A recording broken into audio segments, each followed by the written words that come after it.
Welcome to my channel learn Q. আজকে আমি তোমাদের জন্য জ্যোতিচিহ্ন নিয়ে একটি ডেমো নিয়ে এলাম। এটা চতুর্থ শ্রেণীর জন্য উপযোগী, চতুর্থ শ্রেণীর ভাষাপাঠ থেকে এটা নেওয়া হয়েছে। দেখো এরকম ডেমো তোমরা কিভাবে উপস্থাপন করতে পারো এবং কিভাবে উপস্থাপন করলে ভালো লাগবে বা ইন্টারেস্টিং হবে সেটাই নিয়ে আসা। তো শুরু করছি। গুড মর্নিং সবাই, কেমন আছো তোমরা? খুব ভালো। এই যে তোমরা চতুর্থ শ্রেণীতে উঠে পড়েছো, বড় হয়ে গিয়েছো, তাহলে তোমাদের কেমন লাগছে? তোমরা তো দাদা দিদি হয়ে গিয়েছো, তাই না? তোমরা তো অনেক বড় হয়ে গিয়েছো। তাহলে তোমাদের পড়াশুনো কেমন করতে হবে? আরো আরো ভালো করতে হবে। ঠিক আছে? তাহলে আজকে আমরা ভাষা পাঠ থেকে একটা গল্প জানবো। ঠিক আছে?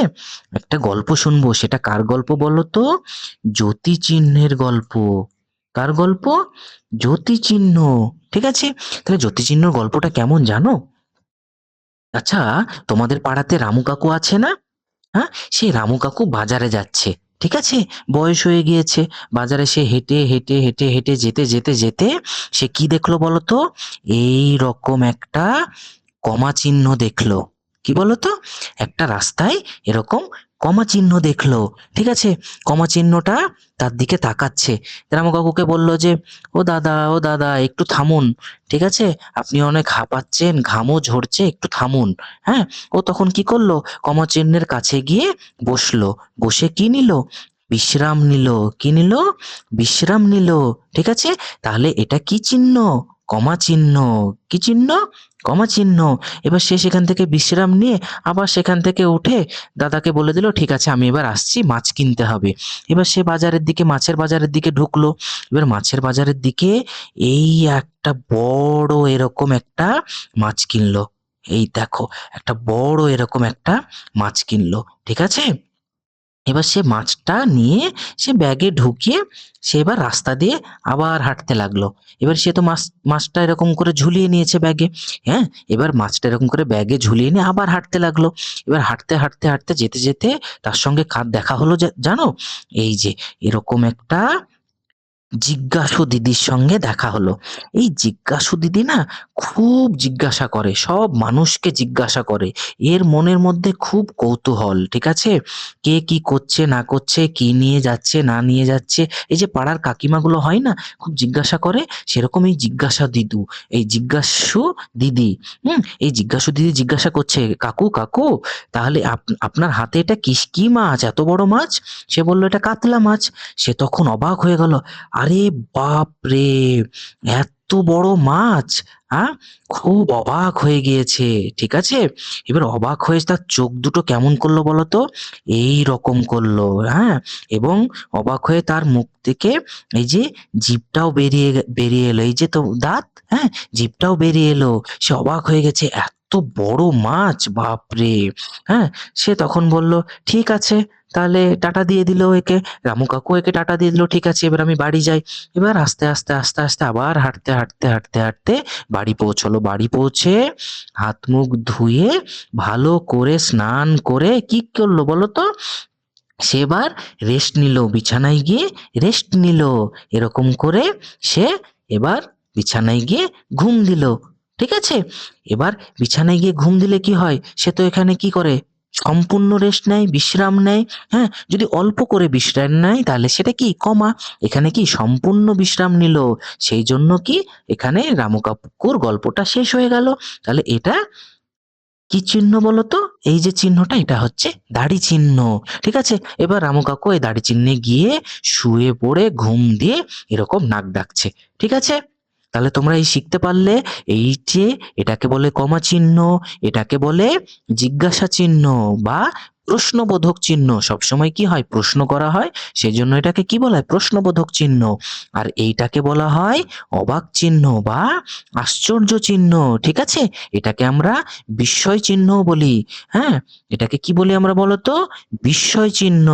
একটু তোমরা লিখে নাও, বিস্ময় চিহ্ন।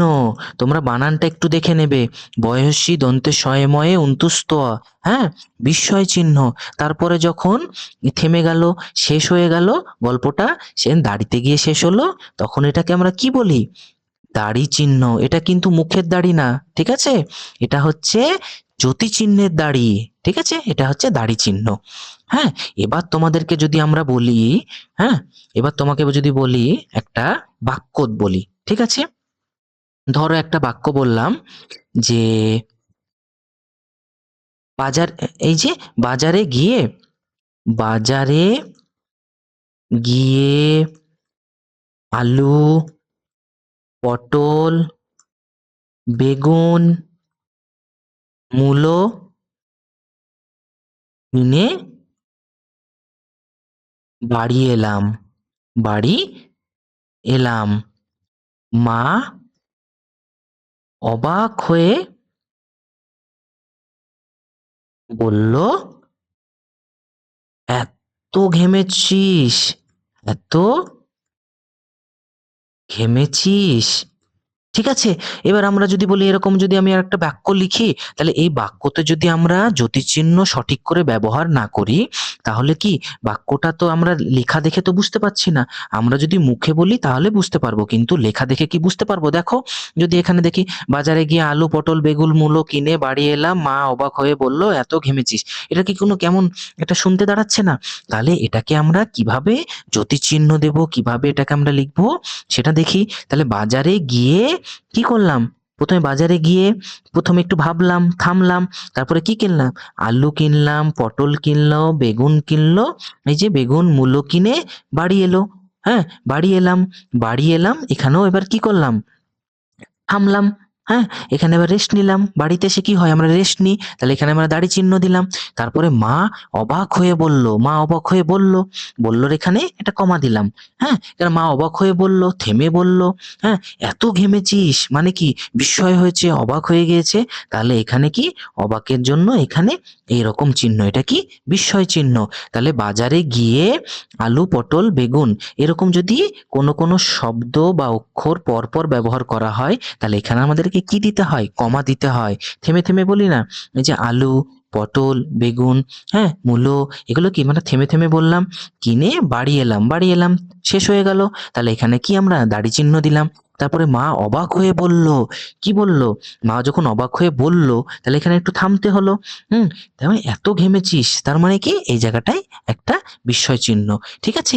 এরকম করে আমরা কি করি? বাক্যের ভাব বোঝানোর জন্য, বাক্যের অনুভূতি বোঝানোর জন্য আমরা কি চিহ্ন ব্যবহার করি? জ্যোতির চিহ্ন ব্যবহার করি। তাহলে সবাই বুঝতে পেরেছো? তাহলে এইরকম করে তোমরা তোমাদের ডেমো উপস্থাপন করতে পারো।